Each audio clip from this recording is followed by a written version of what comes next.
Vamos lá, então, nós começamos aqui mais um estudo da nossa sexta-feira, dessa semana um pouco tumultuada, né? Mas a gente chega aqui para concluir o nosso trabalho. E o texto do nosso estudo é o texto número 15 do nosso livro Vinha de Luz, e o título é Fraternidade.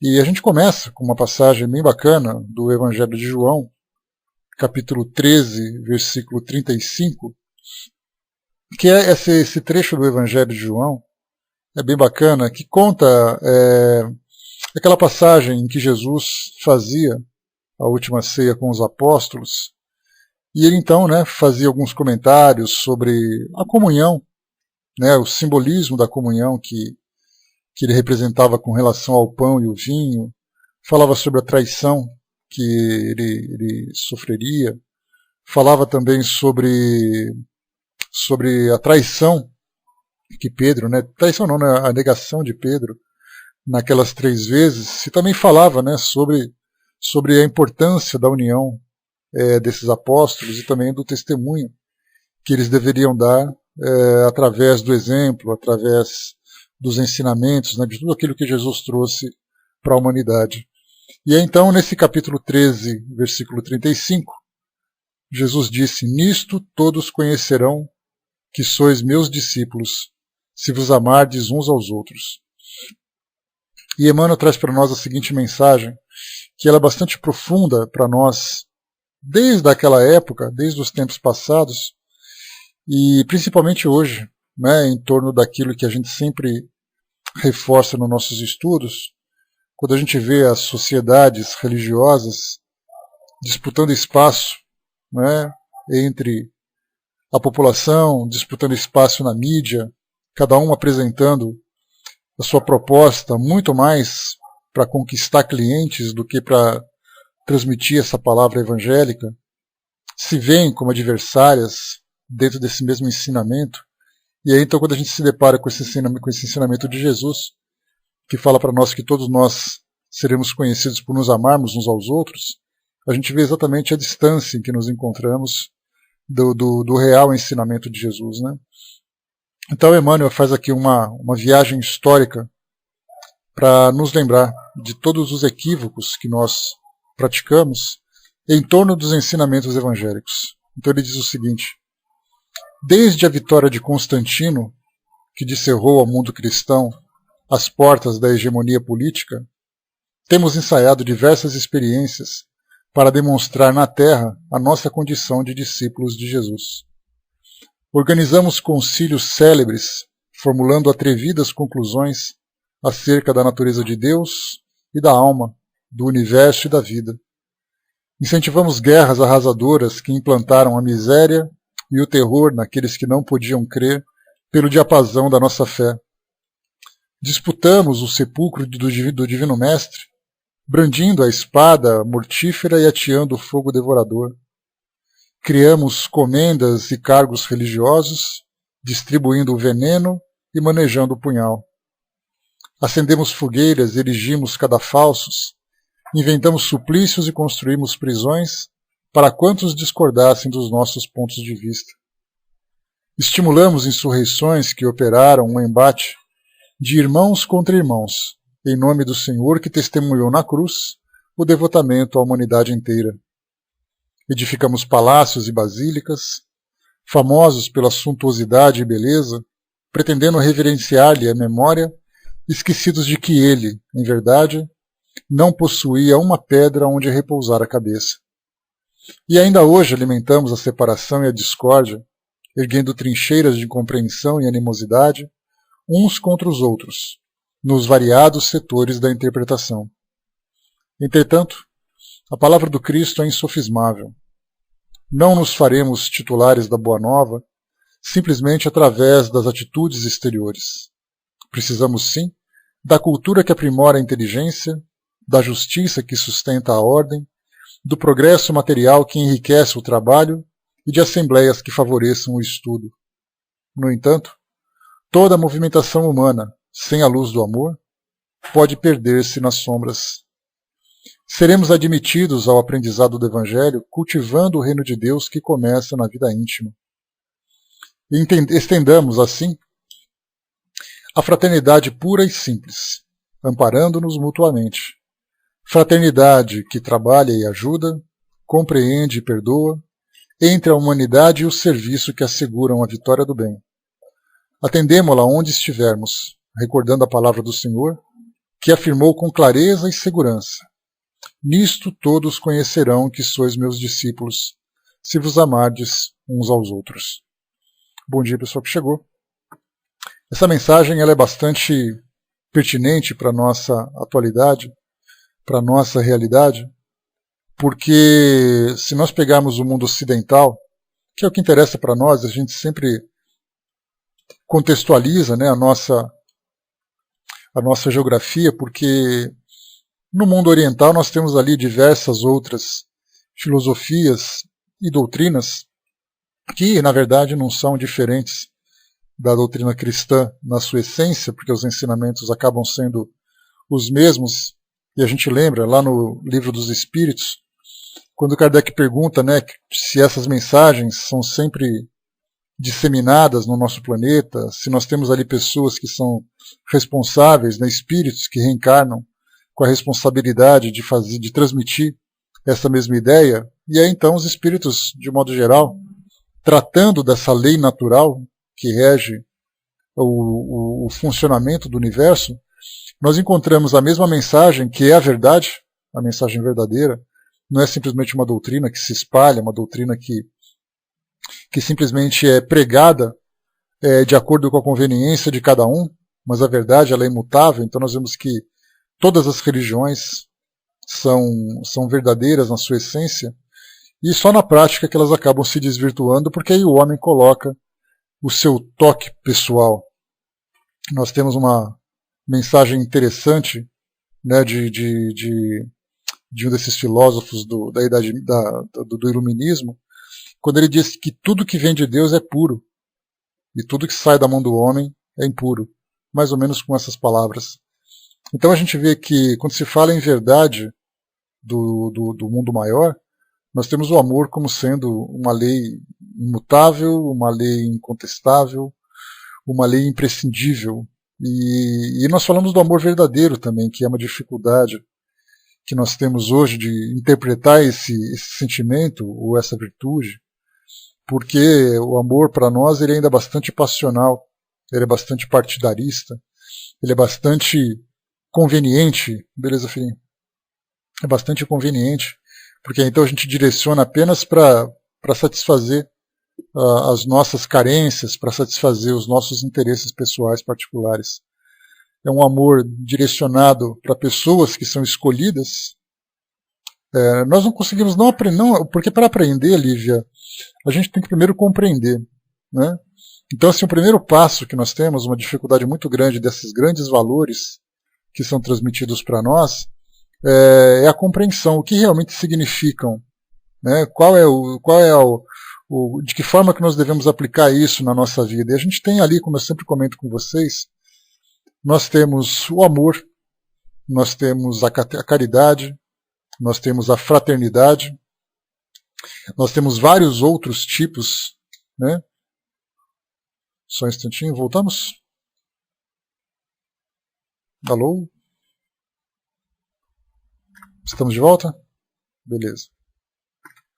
Então nós temos ali, como eu comentei com vocês, né, o amor, a caridade, a fraternidade e tantos outros aí que a gente poderia ficar listando aqui no nosso estudo, mostrando que a gente observa o nome de um sentimento e dá a ele a interpretação que nós temos capacidade. Então quando a gente fala em caridade, a caridade ela depende de um desprendimento, ela depende de uma tolerância, de uma paciência, de uma indulgência para evitar qualquer tipo de julgamento e condenação. Mas a caridade para nós ainda virou uma moeda de troca. Ela ainda é uma moeda de troca. Quando nós falamos sobre fraternidade, nós somos fraternos para aqueles que fazem parte do nosso círculo social, do nosso círculo familiar. Quando nós falamos do amor, então, a gente confunde amor com paixão, amor com um sentimento muito limitado, dentro também desse mesmo círculo familiar ou social. Se nós não conseguimos compreender, significa que nós não sabemos utilizar. Então eu posso olhar para as pessoas da minha família, para os meus amigos, dizer que eu amo para cá, amo para lá, e de repente eu olho para alguém que eu não conheço e simplesmente sou indiferente com ele. Só que o amor verdadeiro ele não é partidarista. O amor verdadeiro ele é universal.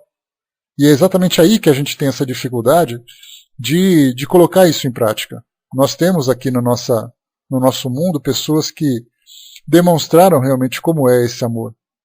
Mas a gente observa que a vida deles é uma vida de muito sacrifício, é uma vida de muito desprendimento. Porque você não consegue amar uma pessoa se você for apegado às suas posses, for apegado à sua posição, apegado aos seus interesses. Porque do contrário, quem for ou ameaçar essas posses, simplesmente vai ser um adversário. E aquele amor então cai por terra. Então, na verdade, nós temos dificuldade para compreender esse sentimento, dificuldade para pôr em prática, exatamente porque nós ainda somos muito apegados às coisas. Então, o amor que a gente fala para a nossa família, na verdade, não é um amor, é um apego. Quando nós falamos que eu amo um trabalho, na verdade, eu não amo esse trabalho, eu tenho um apego a ele, eu considero ele meu. Então, esse desprendimento, essa nossa capacidade de amar universalmente, ela vai depender do nosso entendimento. E quando a gente estuda sobre esse tema, e a gente começa a analisar esses exemplos que estiveram entre nós, essas pessoas que simplesmente viveram em função desse amor. E ainda assim, eles tiveram dificuldades para isso. Porque estando aqui entre nós, fazendo parte da nossa sociedade, fazendo parte aqui do nosso meio, eles também amaram, que para nós é um amor assim absurdo, também amaram de uma forma bastante limitada, para a condição deles, mas que certamente está muito mais avançado do que nós. O Wagner colocou, né, amamos todos da família, mas vira o momento da partilha da herança, gera uma confusão danada, né? É aquele amor, assim, um amor limitado, né, pelo agrado, limitado pela satisfação, limitado pela conveniência, né, porque esse amor incondicional ele não tem essa ruptura.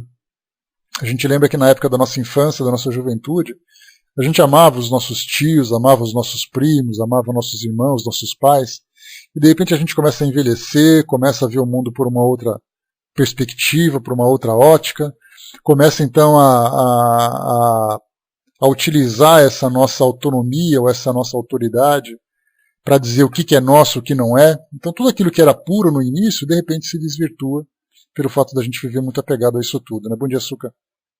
Então nesse nosso estudo de hoje aqui, quando nós falamos sobre a fraternidade, vamos dar uma recapitulada naquilo que Emmanuel trouxe para nós. Desde a vitória de Constantino, que descerrou ao mundo cristão as portas da hegemonia política, temos ensaiado diversas experiências para demonstrar na Terra a nossa condição de discípulo de Jesus. Constantino, Cloro I, foi um imperador que, lá no Edito de Milão, no ano de 313 depois de Cristo, oficializou o cristianismo, né? Primeiro deu liberdade de culto para aqueles que não eram romanos, né? Porque exatamente ali Roma impunha exatamente a sua própria doutrina e por isso perseguia os cristãos. Então Constantino naquela época, né, deu a liberdade de expressão a todos. E pouco tempo depois, no Concílio de Nicéia, se eu não me engano, ele colocou como oficial para o Império Romano e para os domínios do Império Romano. Voltamos um pouquinho.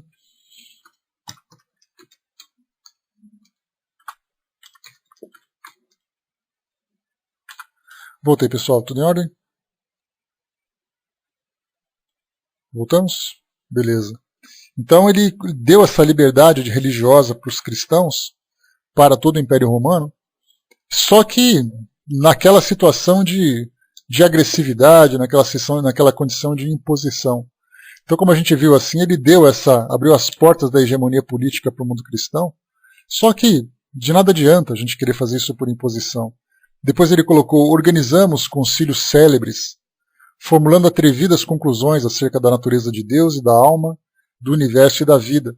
Aí são aqueles concílios realizados no passado pela Igreja Católica, que através daquela reunião onde tinha o Papa, os arcebispos, né, os cardeais que estavam ali presentes, eles começavam então a formular, a elaborar essas teorias. Então eles criaram aquela catequese afirmando, por exemplo, né, que sobre a natureza de Deus, sobre a natureza dos papas, sobre céu, inferno, anjos e demônios, uma tentativa bastante pobre, bastante pálida, de tentar compreender aquilo que para eles naquela época era incompreensível. E eles simplesmente, né, afirmavam isso, colocavam isso como doutrina. Ou seja, aquilo que era determinado num concílio se transformava simplesmente num dogma. Era necessário simplesmente que acreditassem. Aliás, essa é uma das polêmicas que a gente hoje encontra, que não vem ao caso a gente se aprofundar, mas só para vocês terem uma ideia, quando foi colocado que o Papa, né, o líder, o sacerdote supremo da Igreja Católica, ele era infalível e era o representante de Deus na Terra. Então, até mesmo hoje, aqueles que seguem, que professam a fé católica, compreendem que o Papa nada mais é do que um representante administrativo daquela instituição. Tem a devoção por aquilo que ele representa, mas compreende a sua falibilidade. Não a infalibilidade do passado. Aliás, o passado da Idade Média da Igreja é cheio de equívocos, cheio de pontos, né, falhos do caráter humano. Então, esse foi um erro que acabou sendo cometido, né? Principalmente pela força que aquela instituição tinha. Né? Depois eles colocaram aqui também, né, Emmanuel colocou para nós, que incentivamos guerras arrasadoras que implantaram a miséria e o terror naqueles que não podiam crer pelo diapasão da nossa fé.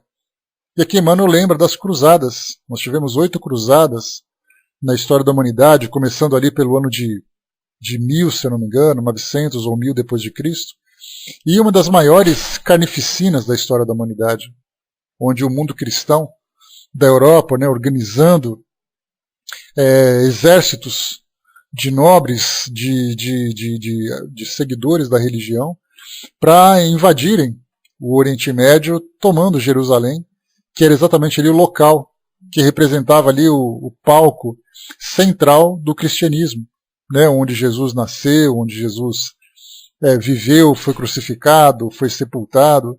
E aí então, nesse golpe contra golpe, contra os muçulmanos, né, os muslins, como são chamados, a gente vê que em nome da fé, né, carregando essa bandeira de Jesus, que falava que nós seríamos conhecidos por muito nos amarmos, mostra exatamente o contrário. Nós somos conhecidos pela quantidade de mortes que nós somos capazes de provocar, pela destruição que nós provocamos. Então, quando se falava em cristão naquela época, já era um sinônimo de destruição, de sofrimento. E continua, disputamos o sepulcro do Divino Mestre, branindo a espada mortífera e ateando o fogo devorador. A mesma coisa, né? Quando a gente tinha um exército invadindo aquelas terras, hoje alguns filmes representam aquele momento tão terrível, né, da história da Igreja, da história do cristianismo. E como hoje também, quando nós temos ali as festividades religiosas que acontecem naquela região, nós temos ali as igrejas católicas ortodoxas que disputam a guarda, que disputam o direito de guardar aquele sepulcro. E nós tivemos na televisão, há pouco tempo atrás, uma filmagem, né, uma reportagem que mostrava exatamente a disputa entre essas facções cristãs pelo direito de estarem ali no Santo Sepulcro. E de repente a gente via monges se agredindo, monges com um pedaço de pau batendo na cabeça do outro, jogando uma coisa bem na porta do sepulcro. Né? Eles estavam na porta do local que representa o Santo Sepulcro. E ali eles estavam se agredindo pelo direito de guardar. Criamos comendas e cargos religiosos, distribuindo o veneno e manejando o punhal.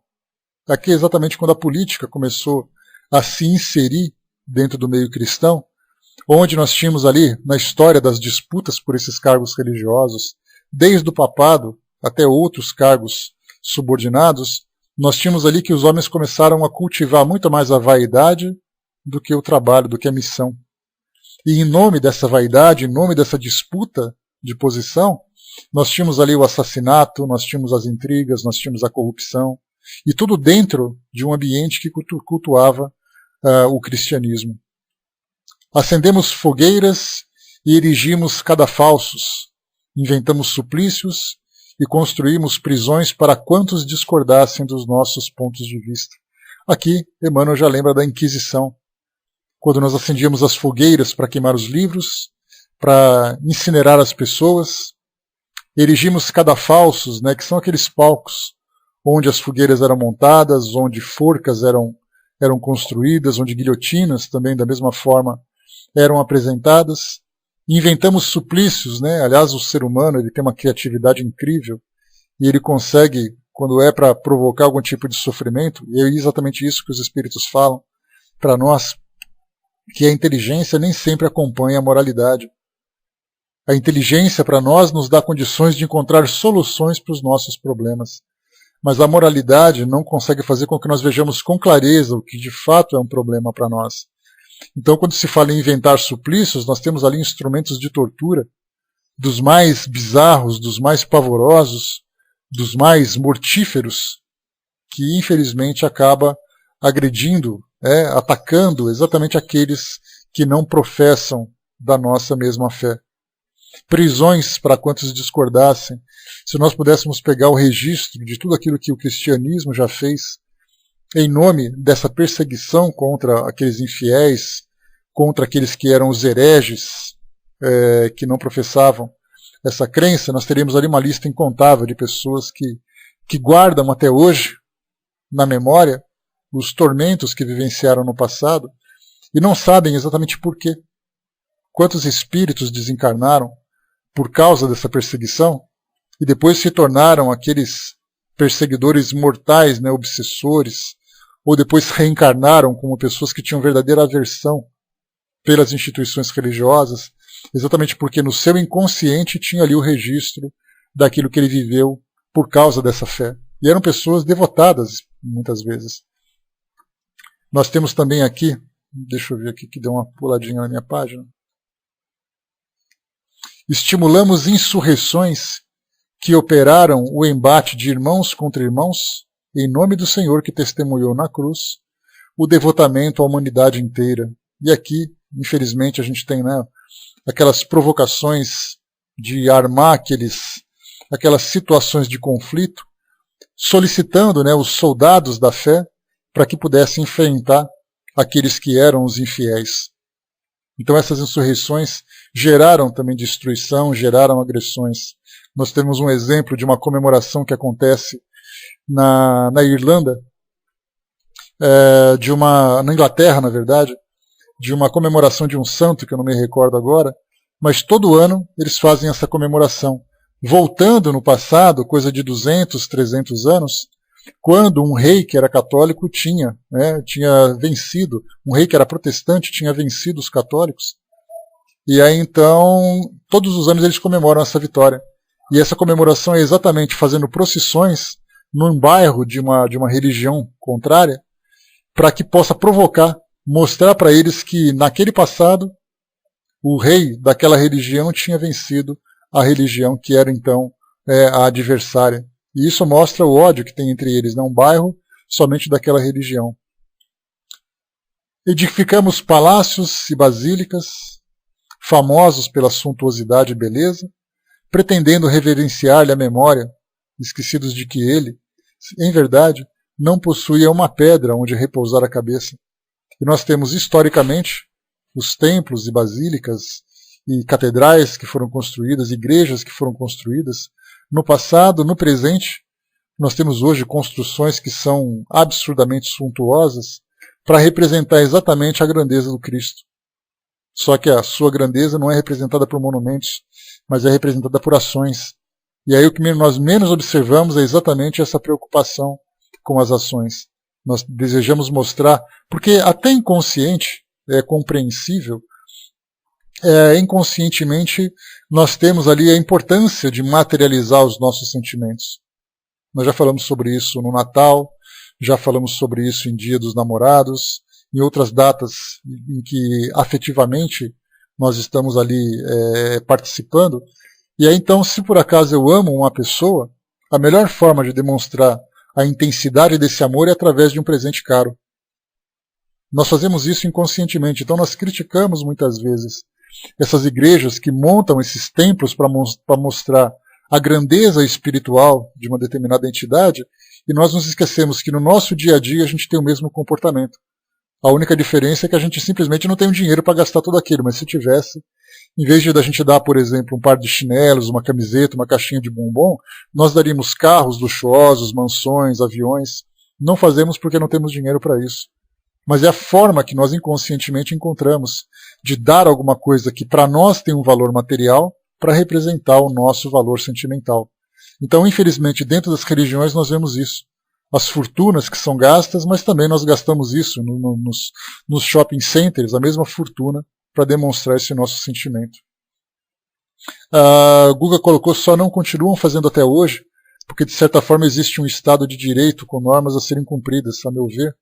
Homossexuais só não são queimados na fogueira pela igreja, exatamente porque temos um estatuto de proteção à vida, né? Sempre perseguiram o que era diferente. Né? Esse tipo de comportamento, Guga, de perseguição, esse tipo de comportamento de agressividade, na verdade nós mudamos para a agressão física, que já não acontece de um modo geral, mas embora a gente veja isso acontecendo em algumas circunstâncias, mas são casos isolados, felizmente. Mas hoje nós temos uma perseguição moral. Quando você faz uma crítica, quando você demonstra um preconceito, quando você demonstra uma intolerância. A gente vê isso na mídia, como vem acontecendo recentemente.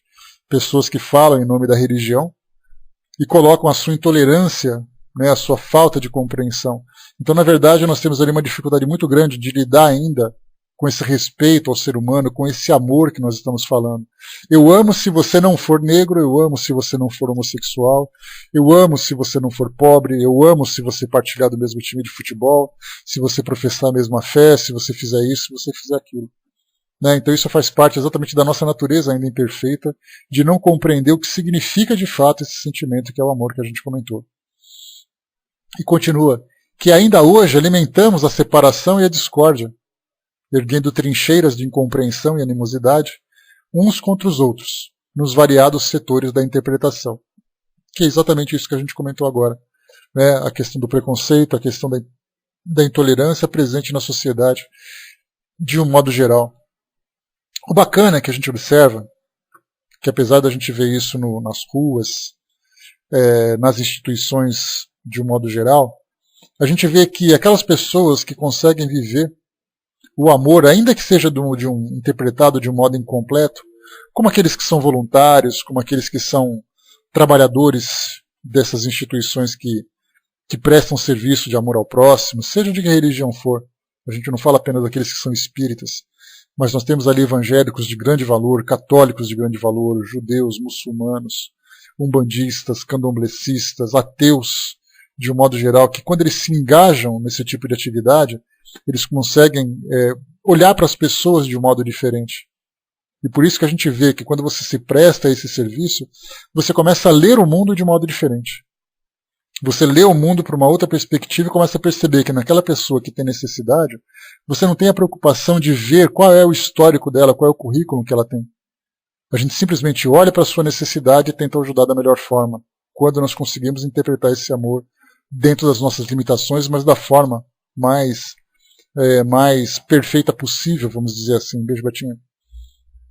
Então, nesse caso, ainda hoje nós temos essa dificuldade de aceitar aquilo que é diferente. E como a gente já comentou anteriormente, né, a gente sempre tem essa visão de fazer com que as religiões sejam adversárias, exatamente porque elas se olham pelas diferenças.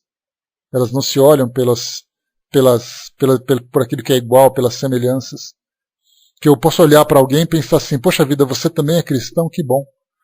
O sentimento que você professa é verdadeiro, a fé que você tem, ela é real. Então o resultado da sua fé, o resultado do seu sentimento é exatamente a demonstração na prática desse amor fraterno, desse amor incondicional. Mas as pessoas pensam assim, tá bom que você é cristão, eu compreendo, mas aquele detalhe daquilo que você pensa eu não concordo. E aí então a coisa começa a se desnortear, exatamente porque são essas diferenças que ainda são predominantes na nossa mentalidade.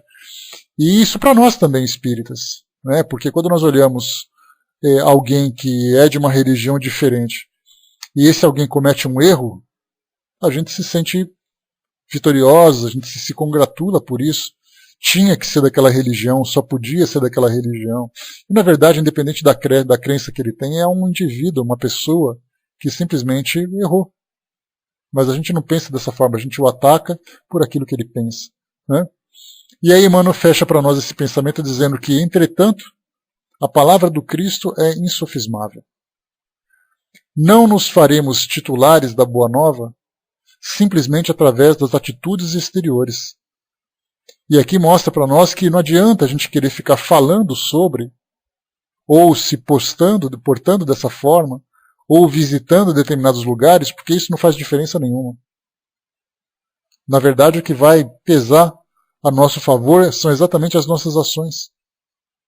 E isso vai nos fazer titulares da Boa Nova, porque do contrário, nós seremos simplesmente admiradores, muitas vezes até fanáticos, porque aí a gente começa a viver o desequilíbrio desse tipo de postura, e na verdade a gente nunca vai alcançar essa titularidade, que é o que nós desejamos, o que é tão importante para nós. Nesse livro que eu comentei com vocês, que eu estou lendo, mostra essa freira que desencarnou, e no mundo espiritual ela divide as tarefas, divide o espaço exatamente com pessoas da sua mesma religião. É interessante como semelhantes se atraem no mundo espiritual. E ela fala sobre esse amor, que muitas vezes um espírito que não professava nenhuma religião, apenas se colocava como missionário no mundo, voltando ao mundo espiritual, era reconhecido pelo resultado de suas obras. Independente do que ele acreditava, independente da sua cor. Ela falava muito sobre missões na África para ajudar crianças, para ajudar mães que foram abandonadas, pessoas que sofriam as agressões das guerras civis que aconteciam por lá. E aí então mostra que esse tipo de comportamento de nobreza, de amor ao próximo, de desprendimento, de não julgamento, simplesmente de olhar a dor alheia e tentar diminuir a intensidade desse sofrimento, já faz dela uma grande missionária. E é exatamente ali, essas pessoas se tornam esses titulares da Boa Nova, independente de suas crenças. E continua Emmanuel, precisamos sim da cultura que aprimora a inteligência, da justiça que sustenta a ordem, do progresso material que enriquece o trabalho e de assembleias que favoreçam o estudo. No entanto, toda movimentação humana, sem a luz do amor, pode perder-se nas sombras. E aí então a gente lembra, né, que justiça, progresso, assembleias e trabalho, todos esses valores são fundamentais, né, na cultura também da mesma forma, são fundamentais para mudar a nossa mentalidade. Porque aí conforme a gente vai estudando, a gente vai tendo uma expansão da nossa mente. Eu me lembro de uma passagem de Einstein, bom dia pessoal que chegou, de uma passagem de Einstein que dizia assim, que uma mente que se expande jamais retorna ao seu tamanho original. Então, quanto mais a gente amplia a nossa compreensão, maior é mais verdadeira é a nossa visão com relação ao mundo, não nos preocupando com esse partidarismo que hoje nós alimentamos. Emmanuel diz ainda, seremos admitidos ao aprendizado do Evangelho, cultivando o reino de Deus que começa na vida íntima. Um detalhe interessante com relação a esses estudos é exatamente o objetivo, os objetivos que são traçados para ele. Muita gente diz assim, mas eu estudo bastante. Mas a gente se enraiza cada vez mais dentro da nossa própria crença e a gente acaba fortalecendo cada vez mais essa convicção de que o nosso lado é melhor do que o outro. Então nós estudamos, sem dúvida nenhuma, os espíritas estudam, mas os evangélicos também estudam. Os evangélicos fazem universidades, os evangélicos têm as suas reuniões de estudos bíblicos, os católicos da mesma forma também fazem os seus congressos, fazem os seus eventos, os judeus também precisam de muito estudo e muita compreensão de sua doutrina para alcançar, né, os sacramentos que são oferecidos a eles. Os muçulmanos, a mesma coisa, conhecem de cor e salteado o livro sagrado para eles, né, que é o Alcorão. Então, em termos de estudos, todo mundo estuda. Não existe aquele que estuda mais, aquele que estuda menos. Se nós chegarmos assim e falarmos, não, mas nós estudamos dedicadamente e sistematicamente o livro dos Espíritos. Vai vir um evangélico e fala assim, mas eu estudo todos os dias a Bíblia. Vai vir um outro e vai falar, mas eu estudo esse livro também. Então, na verdade, o estudo que nós fazemos, infelizmente, é voltado cada vez mais para solidificar, para enraizar cada vez mais esse partidarismo. Porque nós não estudamos o amor universal. Nós estudamos aqueles pontos fundamentais da nossa própria crença, o que é importante, o que é valoroso. Isso não pode ser desmerecido, mas a gente tem que entender qual é o propósito desse estudo. De perceber que, para nós, quando nós pegamos um livro e começamos a compreender, é exatamente para expandir a nossa mente, não é para estreitar cada vez mais. É fazer um estudo lato sensus, aquele estudo que te dá uma visão ampla dessa realidade. E não um stricto sensus que te deixa fechado cada vez mais naquele mundinho, você vai se aprofundando, e você não abre a sua mente para nada que é novo, nada que é diferente. Então essa cultura espiritual, essa cultura religiosa, ela deve visar exatamente isso. A gente compreender tudo aquilo que envolve o nosso mundo e não da gente se isolar cada vez mais. Seremos admitidos ao aprendizado do Evangelho cultivando o reino de Deus que começa na vida íntima.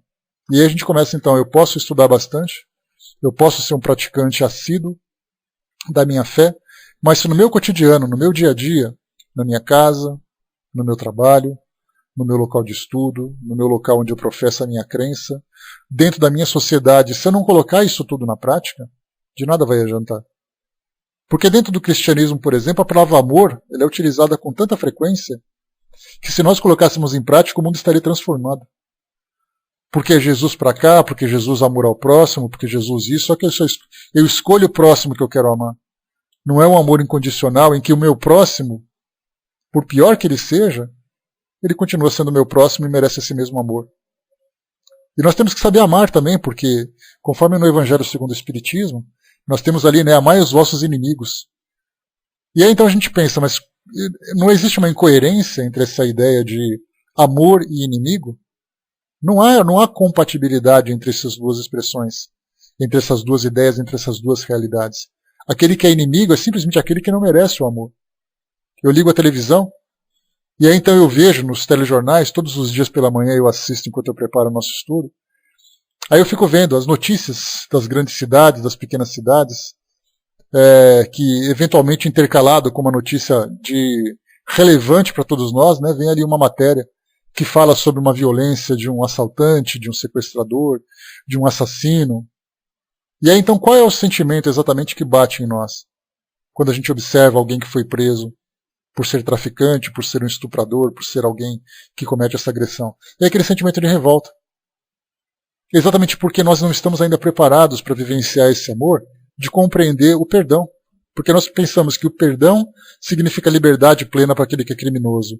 Amor significa não subjugá-lo, né, ou não submetê-lo ao julgamento das nossas leis humanas.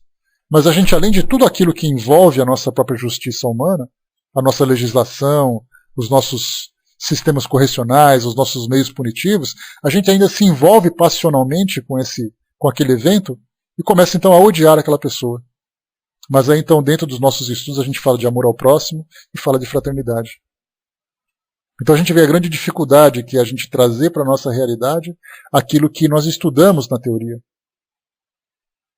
É uma grande dificuldade para todos nós. Então na nossa vida íntima, a gente começar a olhar para as pessoas como sendo espíritos. Espíritos que cometem erros como nós cometemos, talvez não na mesma intensidade, talvez não com a mesma gravidade, mas são erros, se eles fossem piores do que nós não estaríamos convivendo com eles na mesma sociedade. Então aqui nesse mundo de provas e expiações, todos nós carregamos um rótulo de culpado, carregamos um crachá de culpado. Você é culpado pelo erro que você cometeu, por isso você está nesse planeta de sofrimento e de aprendizado. Então quando eu olho para um criminoso que está sendo algemado, para aquele criminoso que está sendo julgado na justiça e tudo mais, ele é simplesmente um irmão que está dividindo comigo o mesmo barco. Só que na verdade ele cometeu um erro pior que está agravando mais a situação dele. E eu tenho oportunidade de pensar de um modo diferente, de agir de um modo diferente. Então a gente vê a realidade, como é difícil para nós trazer para o nosso dia a dia. Quando a gente discute no trânsito, eu gosto muito de falar sobre isso de trânsito, de um balcão de uma loja, de uma fila de banco, porque essa é a nossa realidade. É ali que você vai demonstrar a sua fraternidade, cumprimentando as pessoas, sendo educado, sendo paciente com a intolerância dos outros. E é aí que a gente não tem. Então a gente corre para os nossos centros espíritas, corre para as nossas igrejas, todo mundo começa a falar de amor, de fraternidade, de pensar num plano mais elevado, mas no nosso dia a dia a realidade é completamente diferente. Quando nós tivermos essa consciência, isso vai fazer a diferença para nós. Estendamos assim, diz Emmanuel, a fraternidade pura e simples, amparando-nos mutuamente. Esse amparo, a gente lembra sempre que não é só menos um amparo do pedaço de pão, de um dinheiro para comprar remédio. É o amparo da compreensão, é o amparo do não julgamento, é o amparo da paciência, é o amparo de olhar para as pessoas e perceber que cometeu um erro grave, mas a gente poder olhar para essas pessoas e dizer para elas assim, olha, eu lamento por aquilo que você fez. Infelizmente você vai ter que responder por aquilo. Mas eu compreendo a sua ignorância, eu compreendo a sua limitação de entendimento. E a gente não faz aquele julgamento moral. Fraternidade que trabalha e ajuda, compreende e perdoa, entre a humildade e o serviço que asseguram a vitória do bem. Atendamo-la onde estivermos, recordando a palavra do Senhor que afirmou com clareza e segurança, nisto todos conhecerão que sois meus discípulos, se vos amardes uns aos outros. Então, meus amigos, a dificuldade que nós temos de exercer ou exercitar, de pôr em prática, na verdade, de praticar esses valores que nós estudamos com tanta frequência. Falamos do Evangelho segundo o Espiritismo, falando dos Evangelhos do Novo Testamento, falamos daquilo que Jesus pregava no mundo. Ele foi executado, ele foi preso, ele foi torturado por pessoas e no final ele simplesmente disse: perdoe-os porque eles não sabem o que fazem. Quando a gente tiver esse pensamento de entender que cada pessoa vive a sua própria limitação, o seu tempo, e vai responder com muito sofrimento por essa incompreensão, infelizmente para ele. E não precisa de nós, na arquibancada daquelas grandes arenas do passado, ficar instigando os leões que vão devorar aqueles que são os culpados. Basta o próprio sofrimento para eles. Eles serão consumidos pela própria culpa, eles serão consumidos pelo próprio erro. E nós podemos diminuir essa dor, mostrando que se não houver amor para esses criminosos, eles nunca vão sair dessa condição, porque eles não sabem o que é esse sentimento. O que eles só sabem é de julgamento, de agressividade, de condenação, de apontamentos e só. Então, o amor, na verdade, ele arrasta pelo exemplo.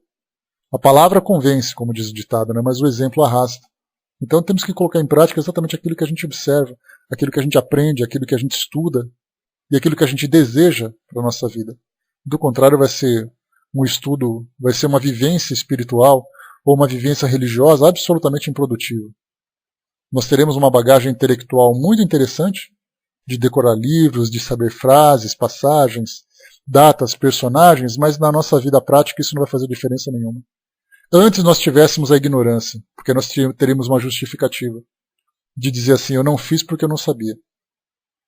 Só que agora nós sabemos, exatamente porque nós buscamos essa intelectualidade, essa intelectualização, buscamos esse aprofundamento de conhecimento. Então essa mensagem fraternidade traz para nós exatamente isso. Não é nós amarmos as pessoas que pensam como nós. Nós temos que amar exatamente aquelas pessoas que pensam diferente de nós. Tem uma passagem oriental para a gente fechar o nosso estudo, que diz assim, ame-me quando eu menos merecer, porque é quando eu mais preciso. É um pensamento difícil para a nossa realidade, principalmente quando nos afeta diretamente. É um pensamento que parece que é inalcançável para todos nós, mas esse deve ser o nosso objetivo. Porque do contrário, nada do que a gente acredita, nada do que a gente vive vai ter efeito para todos nós. Eu vou passar então para a nossa amiga Fernanda, que vai fazer o encerramento.